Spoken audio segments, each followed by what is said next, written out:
Greetings and welcome to First Shots. First, a programming note. As I mentioned in my last video, I have moved. I have left the state of Georgia back to my home state of Missouri, and yes, that is how it's pronounced. And so I will now be doing my videos from here. Still comment on stuff in Georgia from time to time, but yeah, this is now my home. I was originally going to shoot this as a single video.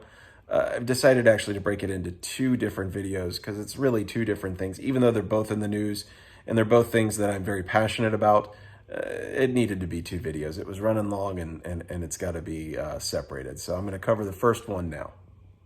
There's a lot of people who are speaking out of turn, who's speaking out of their own ignorance or other, maybe they've got military experience, but they've never really used the particular weapons in question. So there's a lot of folks talking about these subjects and they really don't really know what they're talking about. The first subject I want to talk about is the shooting that occurred yesterday, a police-involved shooting in Minnesota. Once again, another police-involved shooting in the Minneapolis metro area.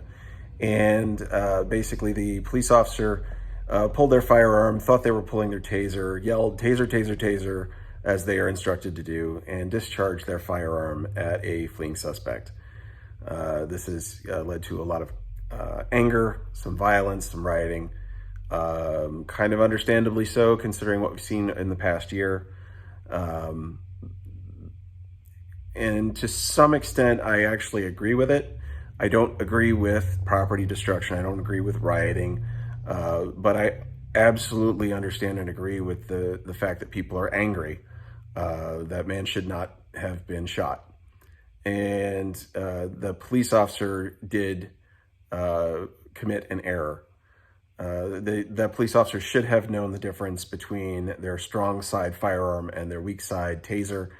They should have been trained properly to use their taser, to recognize the difference between their taser and their firearm as they are moving to engage. That training, if it wasn't done, is a serious failure of that police department. And if it was done, was a serious failure of that officer to not take it seriously. But there have been a lot of people commenting about tasers versus firearms and the differences between them and why can't we do this and why can't we do that and how can you not tell? And I'm going to go over that just a little bit. So the question is being asked, why are tasers made to look like firearms? Why do they have that same kind of trigger pull? You hold them the similar way. Why is this? Well, it's pretty simple. This is a 1911. It is the granddaddy of all modern semi-automatic pistols. It was developed in the early 20th century. It's not that different from a lot of the firearms that preceded it. The basic design of a handgun has not changed much in about 300 years.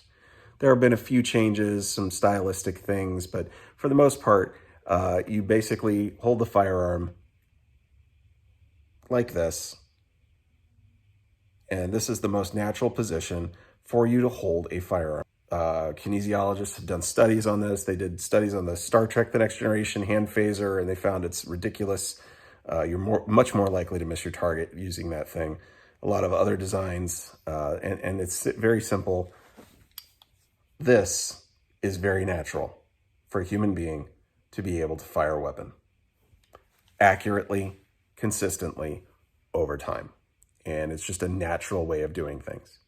So that's the 1911. That was developed in the early 20th century. This is the M&P 9 full-size semi-automatic pistol. The M&P is quite a bit heavier than a taser. One of the things I heard about was, the taser's made of plastic. You'd feel a difference. Well, this is a composite material gun. Every piece that you touch when you're normally handling the firearm is made of a composite plastic-like material. So it's not very likely that just by the feel of it being plastic that you would recognize the difference. They actually don't feel that different just holding them. Now, again, the M&P9, especially fully loaded, is going to be much heavier. A Glock is going to be much heavier. That should be a big indication that you're not holding a taser, that this thing is very heavy. It should also be a different color. Most tasers are bright green, bright yellow, bright orange, or they have one of those colors very prominently located on the taser. So you should be able to visually identify that I am not holding something bright green, yellow, or orange. This is not a taser. In the heat of the moment, it is very likely that a police officer is not going to recognize a lot of those things. They'll get tunnel vision. They won't even realize that something is heavier than they expect. And that is why training is so important with the use of force. If you have a taser and a firearm and you're a police officer, then you should absolutely be getting lots of training with both weapons. And they are weapons, and they are both potentially lethal weapons.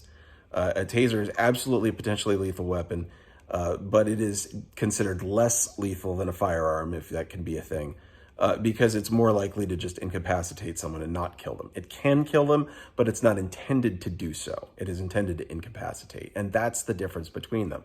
But again, training is how you avoid the situation that we saw yesterday in Minneapolis. You don't make the gun, or you don't make the taser different. You just make the taser and you train the officer to use it effectively and correctly along with their firearm.